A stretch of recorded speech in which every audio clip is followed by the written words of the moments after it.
Hello! Welcome to Summer Delight, block of the month, month 3. I'm double checking that I'm actually live right now, and hopefully we are, because that would be unfortunate.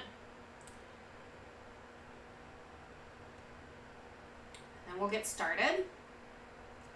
Summer Delight is a intermediate beginner, adventurous beginner, I guess, block of the month pattern, and it is a 6-month block of the month. Alright, so I am live. Awesome.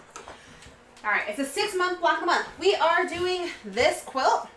It ends up 72 by 84. So far, we have done the center block, and we have done these 4 kind of corner units in the center of this block, center of the quilt.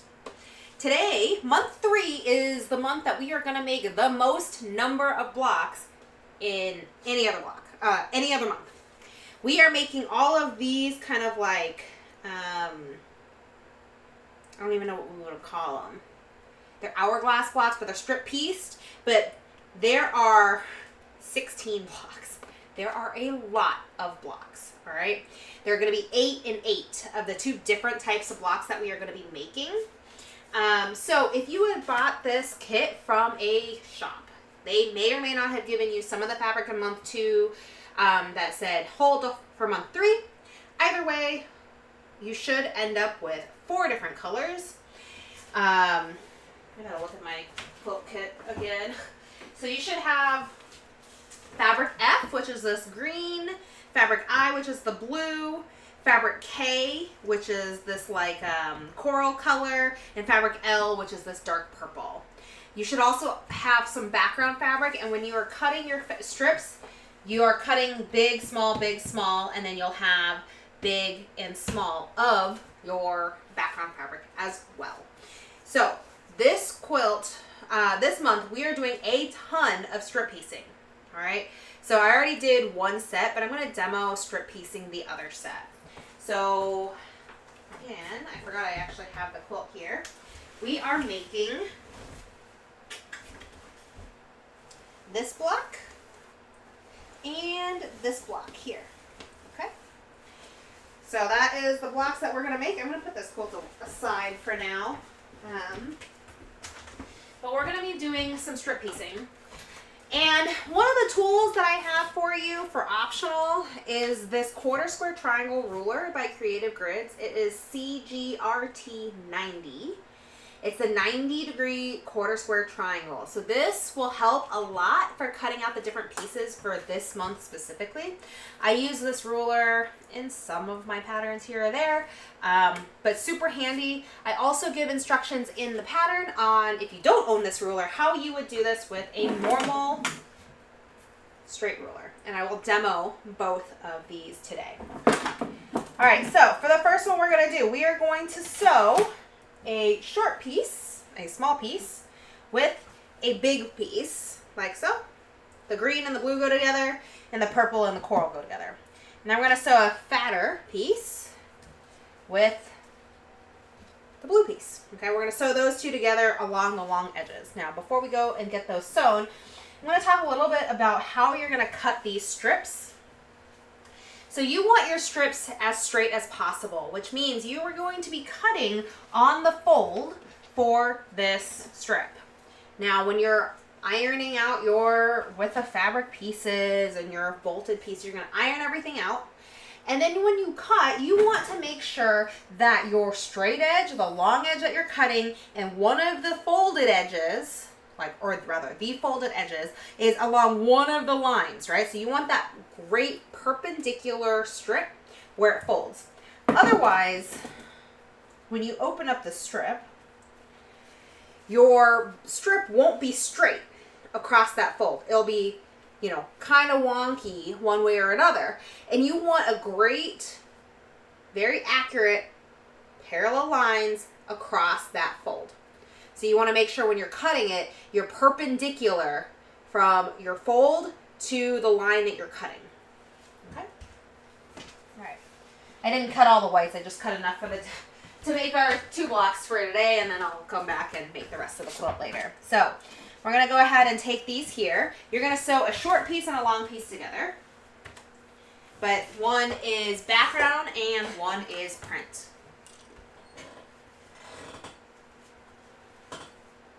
I don't cut my strips to the correct size. I just leave them with the fabric. That's totally fine.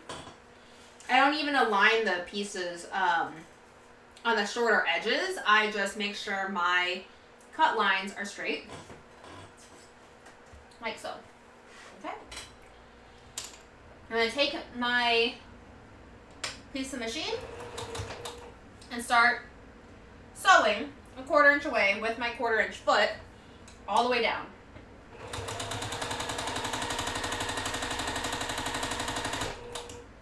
Okay. And I don't push or pull, I just kind of hold the 2 pieces of fabric together on that long edge. Make sure that you're not pushing and pulling, letting the machine take the fabric away from you. Like so.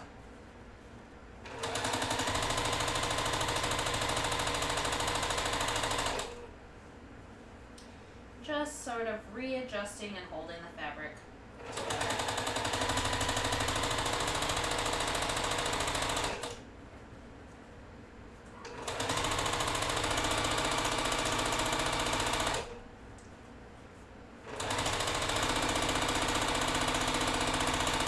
If you're using Island Batik and making this quilt top exactly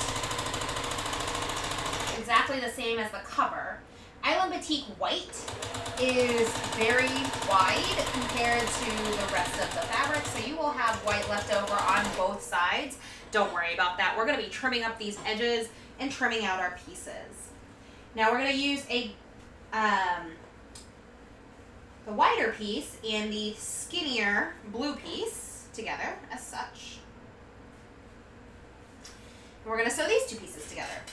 Again, same thing. I'm not really worried about my selvages aligning. I'm more worried about my cut line on the long edge aligning together.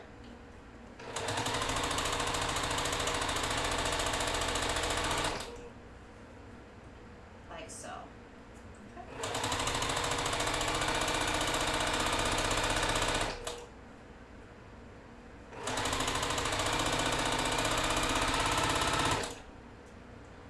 Letting my machine do the work. I'm just guiding my fabric in. I'm not pushing, I'm not pulling. Just letting that guide all the way through.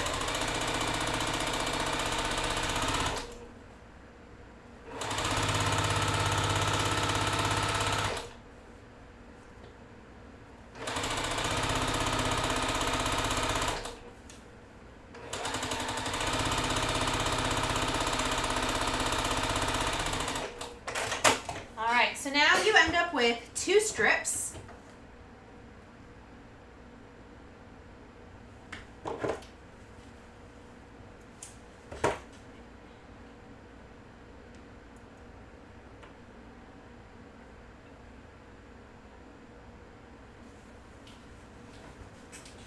I have 2 strips and they're sewn together like so. Okay?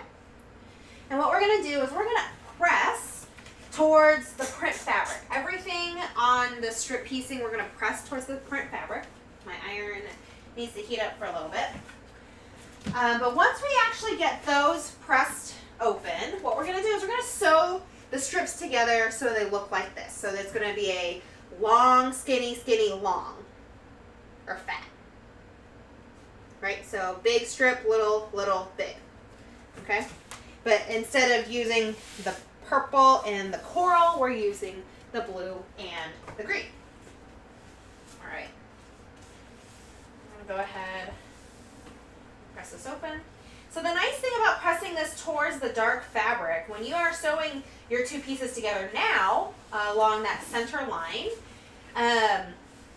you are going to end up with a nice nested seam on the edges of the top and bottom.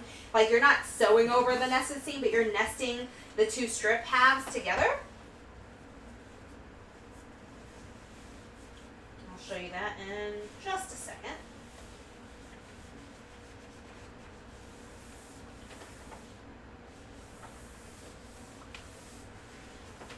Okay. So this is going to be very similar to the bottom of this piece, right?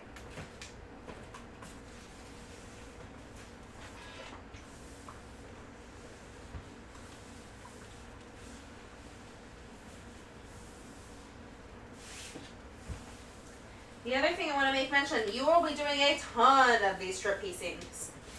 I tend to drift if I'm not paying attention, so I would recommend splitting up sewing the strip piecing just so you don't like screw it up on your own by not paying attention very much. Okay.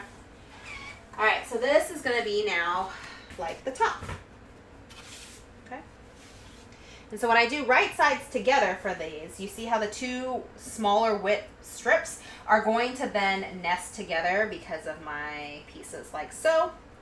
And then I'm just going to be able to nest them all the way down so I know my pieces are going to be perfectly square.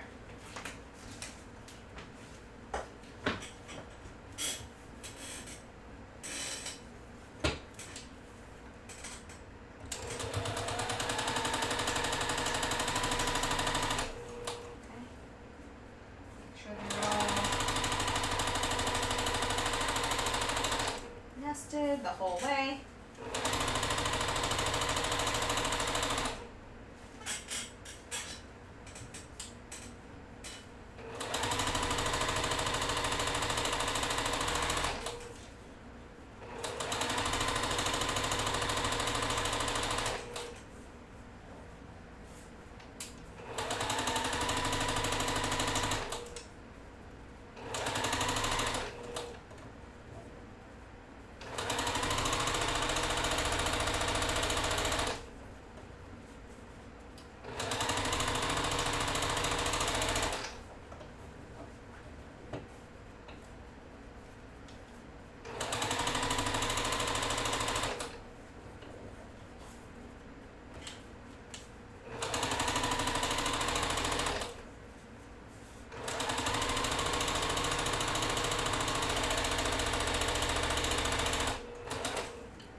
So now that we have that strip sewn together, we are going to now press this also to the small strip because we're pressing towards that print fabric, okay? So everything goes to the prints, away from our background fabric. All right. So now we have 2 of these strips like so, okay?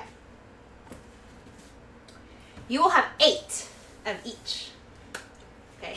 You'll have 8 of these and 8 of these, and you're gonna cut quarter square triangles out of these strips, all right? So I'm gonna first show you this with our quarter square triangle ruler, how to do this.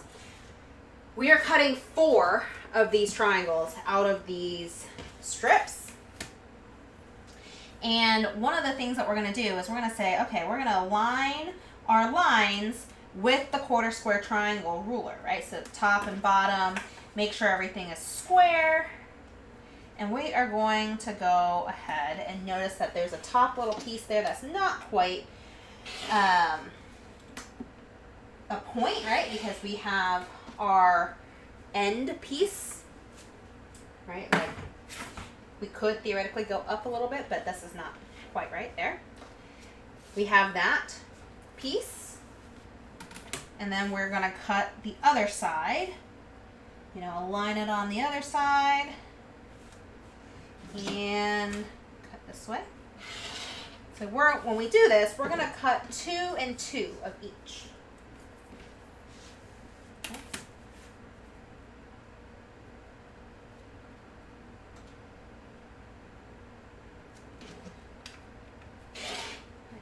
Like so. And flip the ruler 180, and we're going to do that again.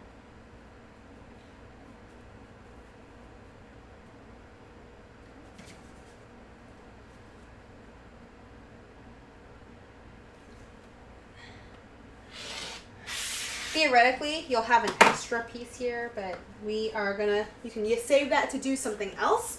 You need 4 pieces, 2 of each from each of the sections, all right? Now, this does not make a block. Theoretically, we could, but this does not make a block, right? Because this piece then would look something like so.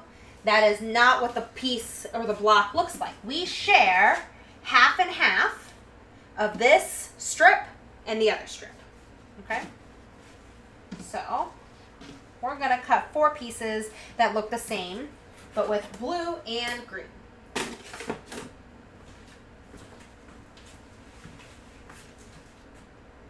Okay. Same thing here. Now, what I would say is this is where it gets a little tricky because I want you to cut a 45-degree triangle line on this side, and then I want you to measure how I tell you the measurement to cut on this side to cut your other 45-degree triangle edge. So you're going to use your ruler here, and you have 45-degree lines on your ruler, and you can measure it in the middle, you can measure it wherever. I'm going to measure towards a line in the middle just to make sure that that looks good, like so. That is my 45-degree line, okay? Now, you're like, all right, Sherry, how the heck do I do the other side, right, without a quarter square triangle ruler? I'm going to then take the tip of this triangle, put it towards the edge, right, and say, all right, I'm going to put that here, align my piece this direction, right, and say, okay, now my next piece, I'm going to need to have kind of here, right, like that is where I would like my piece to go, because I need this to be 13¼ inches. And then I'm going to say, okay, cool. Then in that case, I need to say, all right, the corner that I'm cutting this on, here to here, right? And I can say, yep, this is going to be my 90-degree corner right here, right? So I'm going to line my measurement up this direction. It's actually not 100% correct, but I'm going to line my piece up here so my edges are that way, and I'm lining up my 45-degree angle with the side to make sure that this is a 45-degree angle.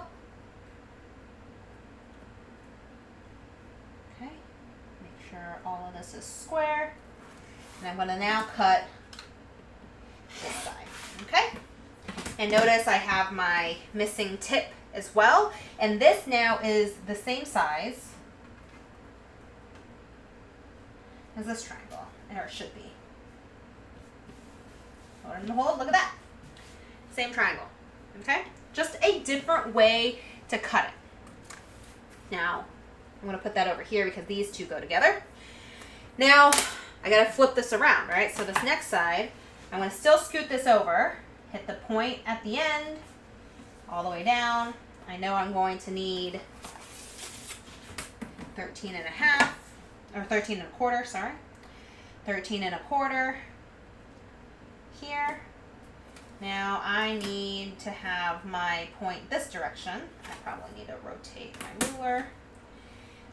So my 45-degree line is up top. But that is where that goes. And I'm going to draw my line and cut my line this way. Ta-da! Like so. So this is how you essentially use your long rulers to cut your triangles. Now, for the sake of time, I'm going to use the template just because it is a little faster than realigning the rulers the whole time. So I highly recommend investing in one of these rulers. It just makes your life significantly easier, in my opinion. Okay.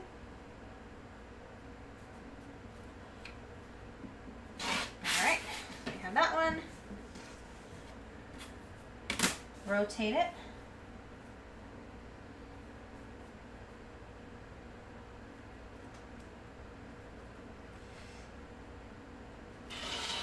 And we have that one. All right, so now we have our 4 quarter square triangles that we're gonna now sew into our blocks. Okay. The way I do this is like so. I am going to go and say, all right, I'm going to fold these in half, and no, you can do this two different ways. One might be easier to start than the other. You can essentially say, I'm going to fold the same two colors on itself and sew my lines. I typically like sewing from the inside out because of the way the right angles fall, but you can also sew from the point. Just be a little careful that your machine doesn't eat the point. The other way that you can do it is mismatch. Okay, so I'm going to mismatch these. And the reason why I want to start this way is because I can essentially nest all of my seams here and then start in the middle and sew down. Start in the middle and sew down. And the reason why I want to do that is because then my seams all nest together. You're working with bias seams. It's going to be a little goofy, but I'm going to go ahead and sew down this direction, sew down the other way. And same thing for here. But then this way I have at least a little bit of like help with all of my seams nesting. Okay.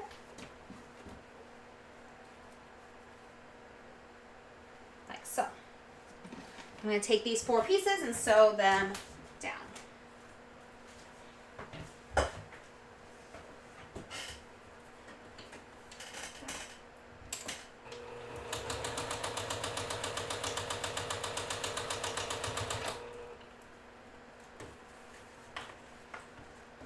So I would just be very careful. These are all bias edges since you cut on the diagonal. And you want to make sure your seams are nesting well as you're sewing down.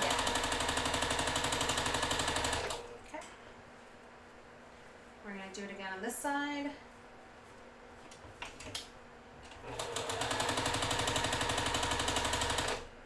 Like so.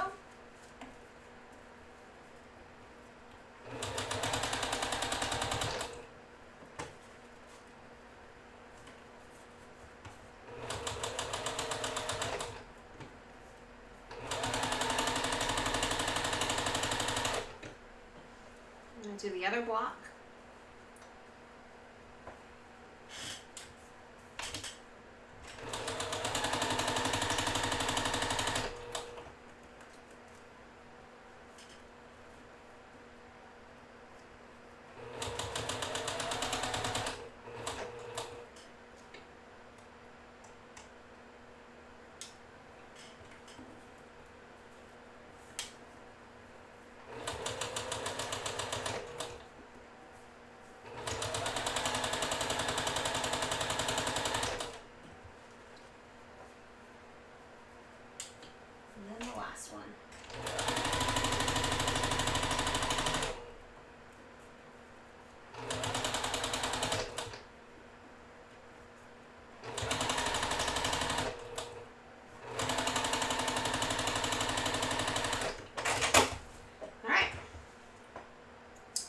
And then so now, what you'll do is you'll work on pressing everything in the same direction so that when you actually are putting this block together, all of your seams will nest in the middle.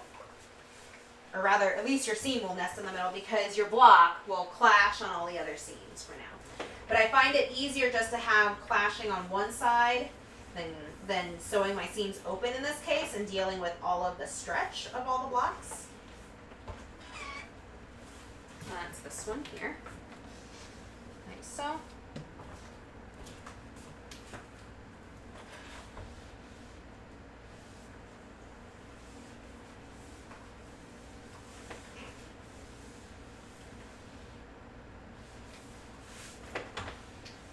The outer edges of this block are straight of grain. So the block itself, once you sew the square back together, isn't super stretchy. Okay? And then we have something that looks like that.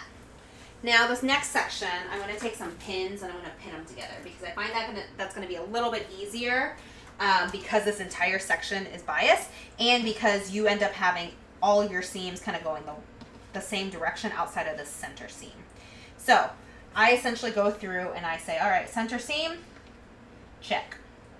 Here is where I then pin my seams together, because I want to make sure that I'm hitting the seams accurately, because they all kind of go in one way or the other because they're the same colors. All right.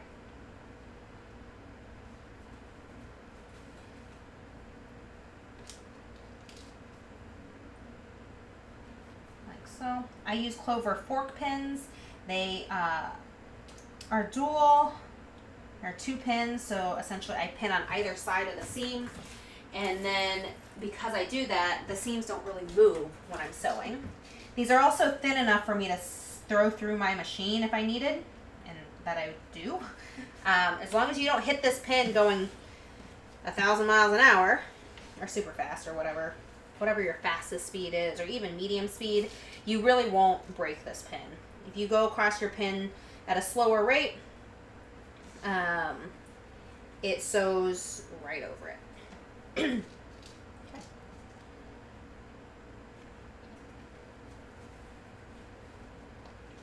So the best part about this is once we sew this, 2 of our blocks are done. So if you notice, this is pretty quick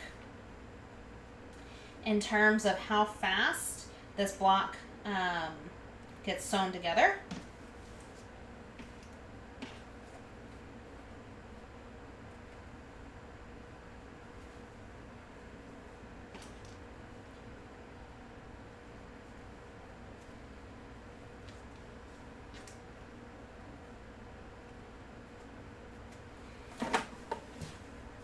And then we're ready to go.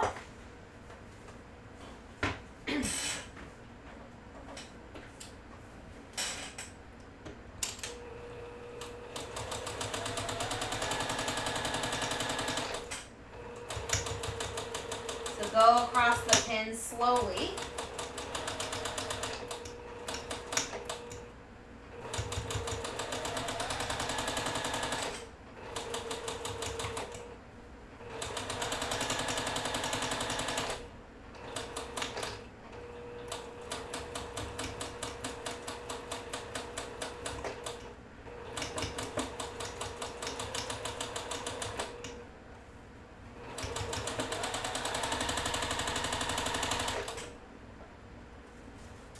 And then we'll go through the other one.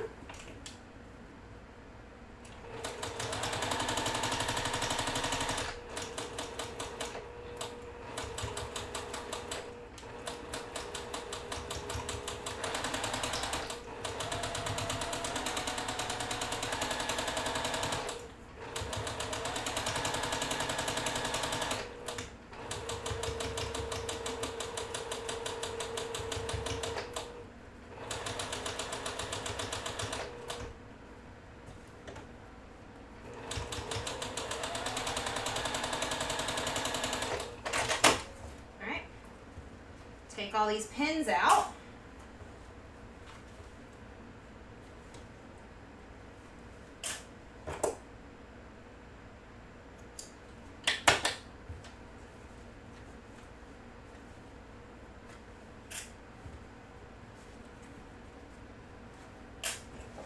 And now we're going to go iron these blocks open.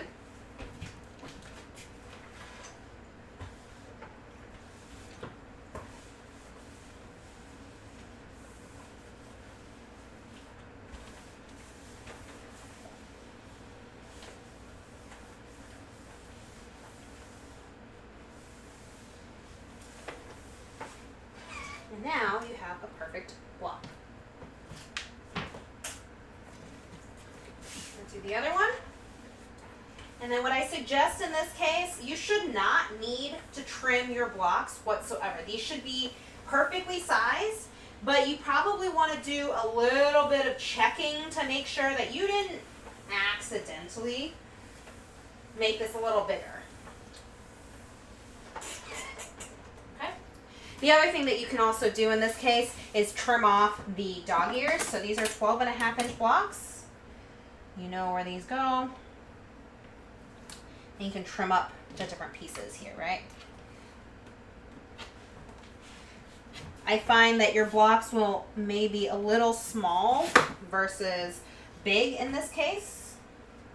Sometimes that happens when you are essentially cutting or having too big of a seam on your seams when you're strip piecing.